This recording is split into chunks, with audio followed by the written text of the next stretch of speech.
Hello, everybody, and welcome to another episode of the 05 Podcast. I'm your host, Mike Abernathy, and I am finally here with John Riley. We have tried this podcast. I think the third time is the charm, hopefully. Third time is the charm, hopefully. And we are actually here in Kansas for a conference. You're doing a de-escalation training at this conference, and 05 is here helping you out. And thank you very much. Players. Oh man, our pleasure. We love doing this. John, you and I, we've known each other and been working for over a year now. Yeah. And you're an Army veteran. Yes. Served in Desert Storm. Yes. You are a retired police officer. Yes. And so, and you've been a part of your church safety team. Yes. Yeah. And you have developed a ministry mindset, ministry-based de-escalation program. Yes. Yes. Specific for church safety ministry teams. Yes. And there are certain key things that you teach. Yeah. And tell me about how did you come up with this? How did you decide, like, this is kind of what I want to do?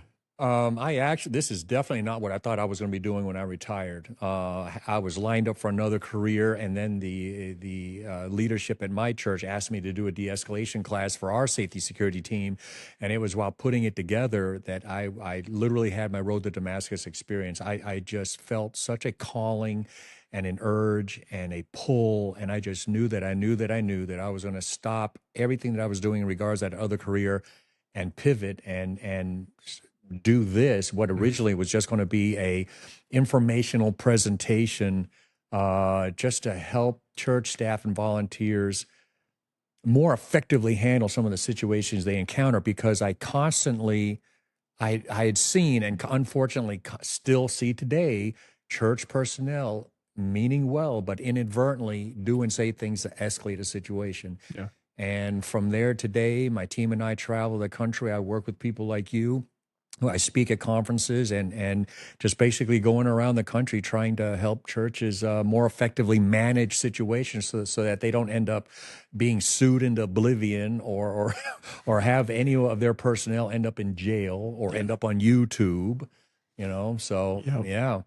And so, speaking of YouTube, we'll go right into this because I follow you on the socials, and there was an incident recently in New Orleans, right? Yes, New Orleans. There was an incident recently where a person that was not in their right mind was making threats at a pastor, and that pastor went and whooped the snot out of him. Yeah. And you came out online, and said this was not the right thing. No. And you received a lot of hate mail, a lot of heat for that. Yep. And I don't comment a whole lot, but I'm sitting there and I'm watching it because I know how you teach and I know where your mind and your heart's at. And I'm like, these folks don't get it. They're not getting it. I want to give you the chance to kind of explain why did you say, man, this wasn't the right thing. Yep. And for those of you watching, don't end up throwing a rock through your TV screen or just listen to me. All right. Yeah.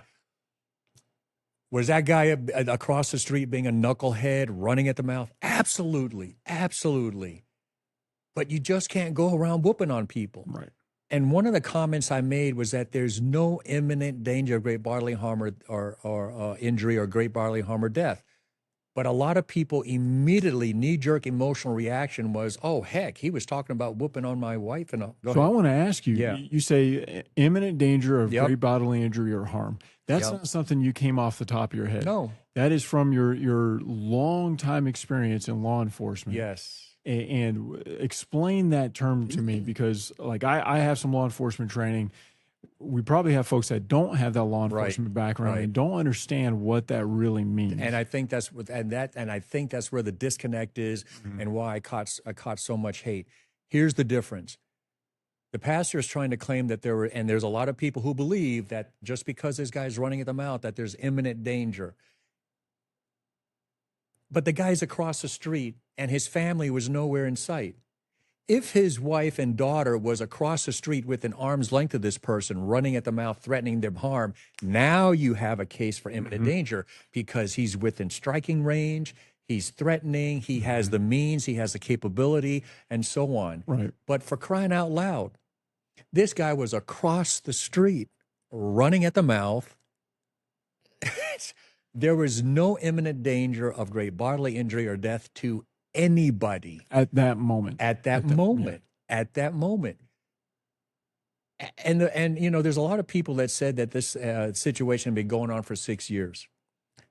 In my humble opinion, if this guy was such a threat, there's a good chance something he would have tried something at some point earlier. There would be a history of him trying to do some type of physical harm.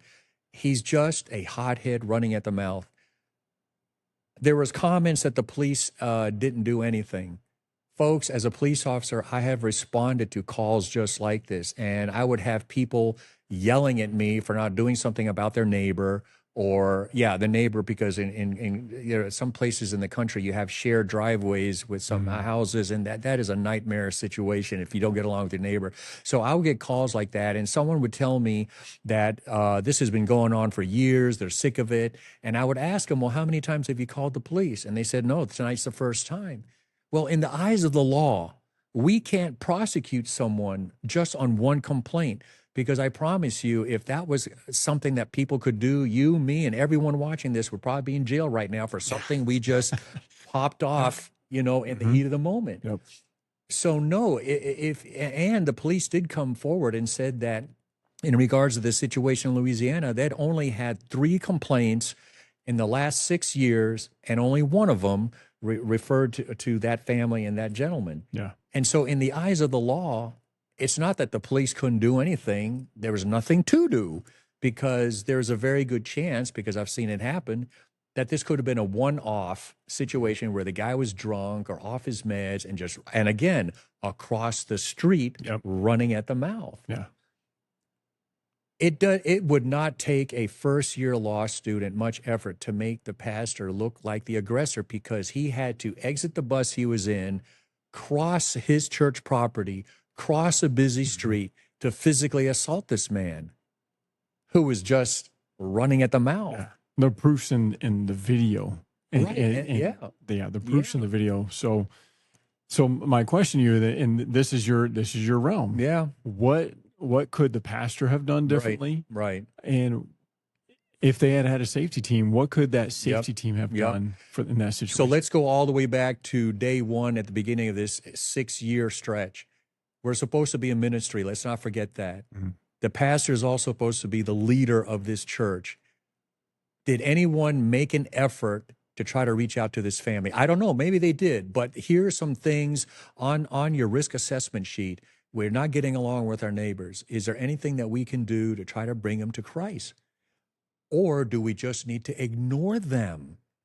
One of the things that I constantly did when I would have neighbor trouble calls is I would tell them, document, put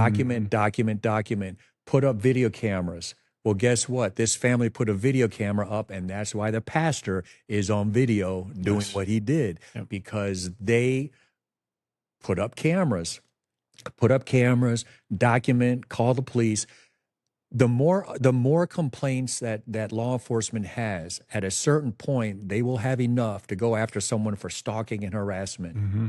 But you can't do that off of one complaint. You've got to be able to show a pattern and a consistency. Mm-hmm. And so, you telling me that this went on for 6 years or 5 years or 2 months without you making a complaint, it's not that I think you're lying. I just know the law can't do anything about it. Right. And I've had that happen. And I would explain that to a family, and they would be so frustrated, and they'd be hating on me. And trust me, this is one of the most frustrating things for law enforcement officers. It's not like we don't want to do something. I just can't, because I don't have the proof or the evidence to really make an effective call on a situation like that. Well, in that case, the guy was yelling from across the street, like, I'm gonna rape your wife, I'm gonna rape your daughters. Yeah. Now, if that pastor or that church had called the police in that situation, with those type of verbal threats, there is something that the police could have done. They could, right? And they so, could. what could have in a situation like that? Say, and here's how the pastor could have handled it. He was on the bus working on one of his buses. If you guys remember the story, he could have just continued to ignore the man, put on his earbuds like a lot of people do, and just listen to some sermons or music or whatever. But the point is, distract yourself and ignore the man. He's just running at the mouth. He also could have gone inside and took himself away from the situation, gone inside, used the restroom, throw some cold water on your face, and given himself a moment to calm down and give himself a moment to just rethink things over. You hear me say this: slow down, take a breath, Yes. and assess the situation. What do I have here? All I got is a knucklehead running at the mouth across the street. My wife and child are not in immediate danger because they're nowhere near him within striking range or anything like that. We can call the police. The police can arrive and observe him creating a disturbance. Now there's something that they've observed. Okay, First Amendment. All right, but First Amendment doesn't cover you for being a knucklehead and making terroristic threats. All right, we see all sorts of case law about that. The law enforcement officers, that's their job, is to keep the peace and enforce local ordinances and laws. Give them a chance to do their job and do the right thing, but they can't if you don't call them. Right. And there were many times I would get a call into a neighborhood, a nice neighborhood where there's hardly any issues, and I would come to find out that for months there have been car burglaries and stuff like this, and now they call me and they want to know where the heck the police have been, and I'm like, well, this is my area, but I had no idea you were having trouble in this neighborhood, so I never patrolled it. So you're saying that police officers are not mind readers, and they're not a genie in the bottle that just shows up when you think about it. That's exactly. So you actually have to get on the phone and call 911 and give an address. Yes, give an address and literally take some responsibility for your neighborhood. Yeah. Take some responsibility for exactly that. Just start taking some responsibility. Don't just blame the police. Don't blame everyone else just because that seems to be the thing to do lately and what you see on social media. Don't do that. Do the right thing. And in deep down inside your spirit, you're going to hear that voice going, I think I should call the police, or I think I should do this, or I think I should do that. Do it. And so from the church side, so this situation appeared it was directly at the pastor and this particular individual. But let's say the same thing happens to a church. It's church service. There's somebody across the street, and they're just yelling obscenities and yelling threats at people going into the church. And obviously, like if you have a safety ministry, somebody's going to come up and complain to the safety ministry. What can the safety ministry do for an individual like that? They're across the street. They're yelling, they're causing a ruckus. It's disturbing your congregation. How do you handle that? And again, if it's before service and it's outdoors, they're not actually disturbing a service. So again, it's outdoors across the street. And all they're doing is being loud and rude and obnoxious. No one's being hurt. Nothing's being broken. Slow down. Take a breath. It's not church property. It's not church property. And there are some people out there who call themselves First Amendment auditors. Now, they're a little bit sneakier. They'll actually stand on the sidewalk right next to your property and get your attention by making it obvious that they're videotaping you and recording you come and go.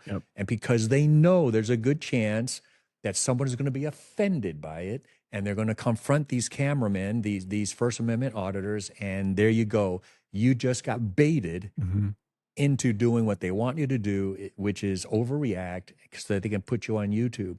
And so, mind you, and a lot of people commented to me when I said that the pastor could have handled this thing differently. Some people commented, oh, so am I or the pastor supposed to wait till my child is hurt? And no, you don't have to wait until your child is hurt. You just have to recognize the difference between imminent danger of bodily harm or death and someone who's just running at the mouth. You've got to be able to develop that situational awareness and self-discipline. And if somebody's, obviously, if somebody's running off at the mouth like that, or they're a First Amendment auditor, they have a purpose in mind. Right? First Amendment auditor, obviously, they want content. They want you to get that reaction.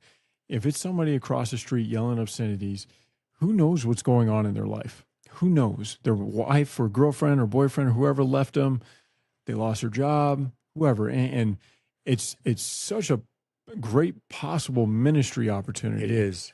That gets glossed over because you get so heated at what this person is yelling at you. Exactly. Rather than like you say in your classes, no matter what, this person is a child of God. Yep. And as a child of God, we're supposed to seek and save the lost. I say this in my podcast a lot. and that person is lost. They need Jesus. They're camped out in front of a church for some reason. Yep. Who knows what Yep. their anger is directed at? Maybe their anger is directed at God. Maybe their anger is directed at Christians in general. Why not flip the script on them? You can safely go over there in a team of two and talk to them. Yep. And again, it comes down to exactly what you said. Take that deep breath, Mm-hmm. that pregnant pause, and say, what could this person need?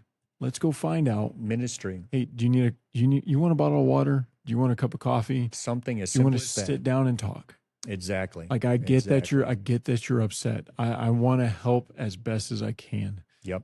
And again, this is something I've learned in your training. I've been through your training Yep. a number of times, and now I get to participate in Yeah.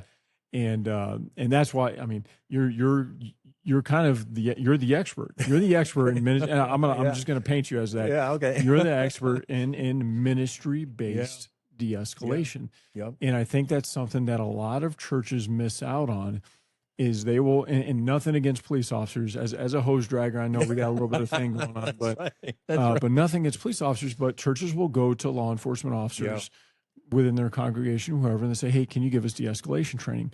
And police officers have de-escalation training with a certain mindset, but it's not necessarily a ministry Correct. mindset. And what you teach is you take your law enforcement background and you take everything you've learned and experienced on the streets and in training as a police officer, and you've tied that into your experience in church and your faith and your relationship with God and said, okay, God, how do I do this in a church setting, Yep. with a ministry heart, ministry mindset? And that's what I really, really enjoy about your training and what you do. Thank you. And I always emphasize it's so critical to develop a ministry mindset. Mm-hmm. With a ministry mindset, you're two things. You're gonna hopefully remember that the person you're dealing with is a child of God, as loud and as rude and as obnoxious as they are.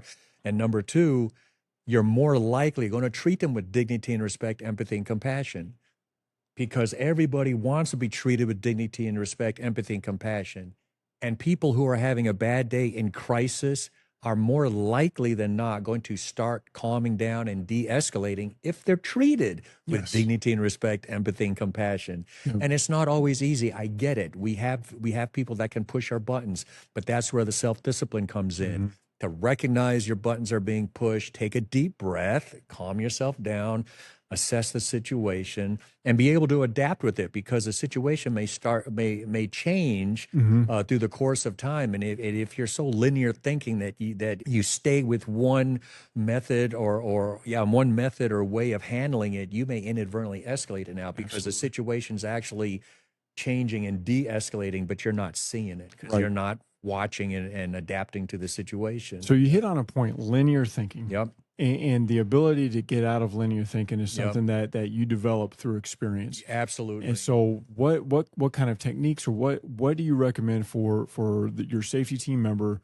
that is there because they just want to serve? This is their type of ministry. They have no background. They don't have a lot of experience. How do they develop that? The most effective way, and really the only way, is to actually go through some very dynamic simulated situations. Because only by going through some simulated situations are you going to learn how you actually handle stress. Because the vast majority of people who volunteer in church safety security don't have a military or law enforcement background or first responder background, so they don't know what it's like to deal in a very high intense situation. People hurt, people yelling, people want to insert themselves in the situation, right? A lot is going on, and they themselves don't know how to react and respond to that. You and I are able to compartmentalize certain things and stay focused on what we need to do. But what I call civilians, they suddenly encounter, to me, just a loud, rude, obnoxious person. They have a tendency to overreact, like the pastor did, and basically escalate the situation. Going through these scenarios where you have an opportunity to have a little stress, a little adrenaline dump, and then you learn. You're always taught and pointed out the things that you did right, so that you develop confidence, and then you go over the things that you could have done wrong. Could have done differently. And that's what me and my team specialize in. And I thank you for being part of it. You're a valuable part of, I guess, my instructor cadre, just being able to pass that on to people and help people understand. You can't just sit through a de-escalation class. You can't just watch a video. Mm-hmm. You've got to go through these situations to really learn about you and how you handle it. Yeah. I've talked a lot about stress inoculation. Mm-hmm. You really don't know what you're Yep. going to do until you've been there. Same with whether it's force on force, like I'm sure you've encountered plenty of the paper target Yeah. experts. Oh yeah. And, I would do this and I would do that. And well, would you? Would you if the cards are on the table? I even had some people, and back to the pastor in Louisiana, make a comment to me. Clearly, you've never been in that situation. You never had someone threaten you or your family. And Yep. I'm like, I can't tell you how many times as a police officer I've had people threaten me, Yeah. threaten my family, threaten my job. Oh, yeah. It's just part of the job. Yep. But and I learned not to be offended by it. And it's part of just being let a it go. public figure, right? There And you as a go. pastor, you should know you are a public figure. You're the face of that website. You're the face of that live stream. It breaks my heart, and I'm disappointed that the pastor, God bless him, started using scripture to justify his behavior. Yeah. Because to me, the danger is there's going to be some hothead on some church safety security team who's basically going to learn from this incident. And all of a sudden, one day, there's going to be something going on that really is a no big deal situation.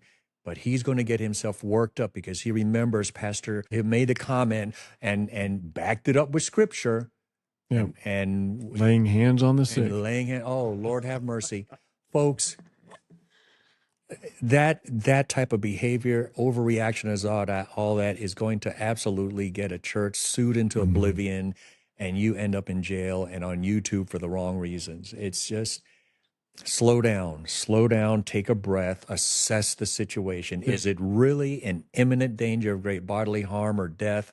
And the difference is, this guy's threatening my wife and kid. Are they anywhere near in sight? No. Then this guy is just a hothead. Yeah. And another thing for safety team members to keep in mind is that as you're in the parking lot, you are the face of the church at that time. Yep. And if a person's a hothead, if they're a First Amendment auditor, whatever they are, trying to agitate the congregation, they probably already have a preconceived notion of the church. Yeah. And the people of the church. Yeah. And when you go with that linear thinking that you were talking about, and rather than taking that pause and say, this is a child of God, they need Jesus just as much as anybody else. How can I present Jesus? When you go in there with the arms crossed or the law enforcement stance or that bouncer look, you go there with that and that security. We've seen a bunch of videos with First Amendment auditors where they slow it down and put the sunglasses on the guy. And when you do that, you are reflecting negatively not only on your team and the ministry of your team, but your church, ministry of your church, and Jesus Christ in general. Yep. Because you've seen one Christian, you've seen them all in some people's minds. Yeah, exactly right. And that is unfortunate because, and I'm not going to trash this pastor, but unfortunately this pastor has taken the word out of context to prove his point rather than him talking to what the Bible is trying to say. And that's damaging. Very damaging. And I want to remind people that Jesus said, as you did to the least of these, my brothers and sisters, you also did unto me. Mm-hmm. Ministry minded. Ministry minded. And it's huge. And that's why this is a ministry. It's not just, it's a ministry within the church, the people that you get involved with it, but it is an outreach ministry to the people that most of the church is going to look at that and they'll be like, that person's a little sketchy, stick the safety team on them. And then you go talk to them and you take that person and you say, hey, come with me. Let's go get a cup of coffee. Exactly. I'm going to show you where everything's at. That I've seen it happen. I've seen it happen. And it's amazing. It is amazing when you see a safety team member take somebody that has walked in and they're looking around because they're nervous. And the church, some church people see that as somebody scoping the place out. Yep. But when you look at that, that's a child of God. They probably haven't set foot in a church in a long time. And you minister to that person and you change that person's life, like exactly what you said, what you've done to the least of these. Yep. And that is an amazing thing. And that is an amazing outreach that church safety ministries can have. And, just that act of kindness of offering a drink, water, coffee, just that little bit of friendliness, affection, affirmation is enough to change the arc of someone's attitude. They may still be grumpy for the next few moments, but if they're reacting and respond to you, it can. I've seen it happen as a police officer. I've seen it happen in the civilian world, where just a smile and an act of kindness can absolutely deflate someone and de-escalate someone. Absolutely. But you have to have the situational awareness and self-discipline to recognize that moment and to try it. Because I've seen some people not even try to be nice. They just decide that, oh, that's a suspicious person. Time to be in charge. And yeah, coming into the church, and they just decide, well, that's just a suspicious person. And that's another way of linear thinking. They don't even consider, that it's someone who's having a bad day and they're finally going to find a church and try to come back to God. And all they need is someone like you to just greet them. Yeah. And by the way, if you have ever raised your eyes to God and said, "Here am I, Lord, send me." Well, here is one of his children, right? It's not necessarily running into a burning building to save someone. It could be simply, are you going to approach this child of mine who's looking to come back to me and just offer him or her water, coffee? Could be that simple. Yeah, that's awesome, man. So, where can folks reach out to you if they want training from you or just want to learn what you teach? You could Google Gentle Response De-Escalation Training. My webpage is gentle-response.com. I have a YouTube page. Just search for Gentle Response Training. I'm on LinkedIn, on Facebook also. You also have a book.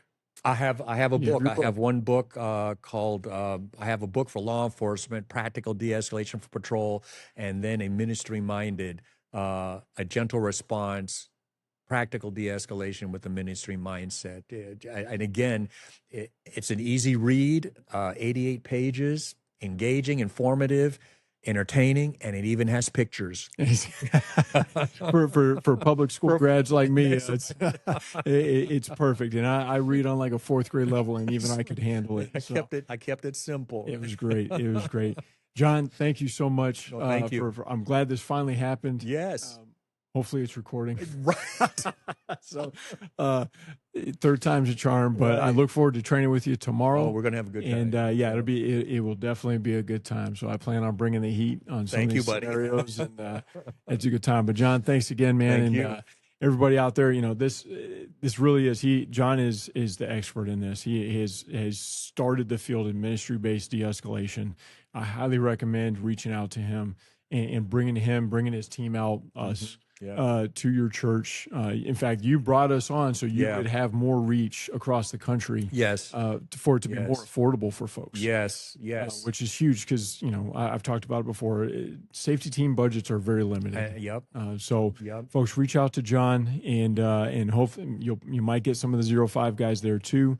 But thanks for joining us. And until next time, remember, protect his people and give him the glory. We'll see you next time.